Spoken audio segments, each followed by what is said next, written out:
Okay, now that we navigate the heart rate variability, the heart rate zones, and why when we do train weights, we basically remain on zone 1 and zone 2. The other factor that the watchers take in consideration is your heart rate variability, which is if your heart rate remains high or low, the distance that you move when you are on a bike.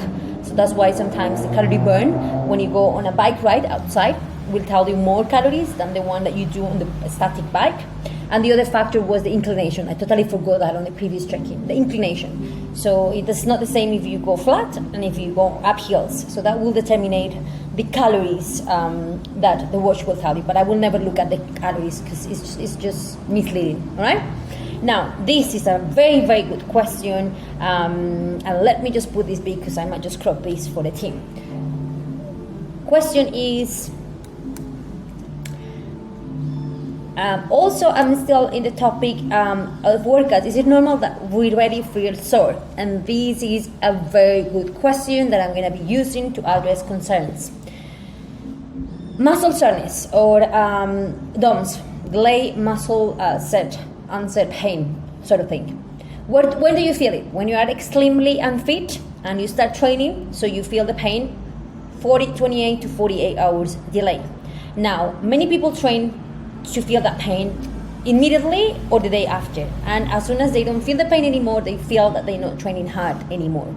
That was a very old way to approach training, and the problem that leads to overtraining and you're not really making progress, because we need to understand that training is about balancing the stress that we put on the body, but the ability to the body to recover from that stress.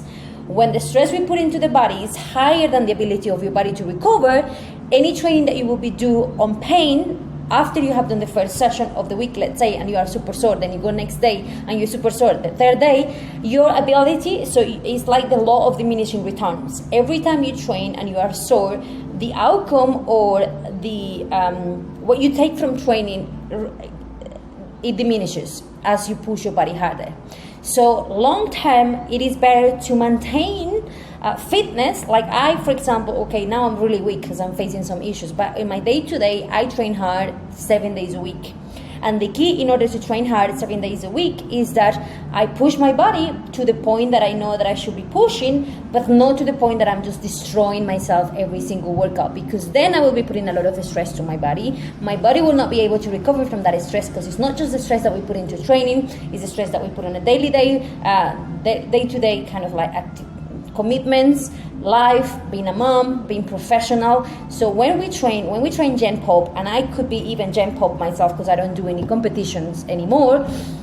When we train Gen Pop, we're just giving enough stimulus so it is challenging, but not so much that it will be destroying you. So if I much prefer for you not to feel sore and tell me the feedback, hey Stella, I believe these workouts are just too easy for me.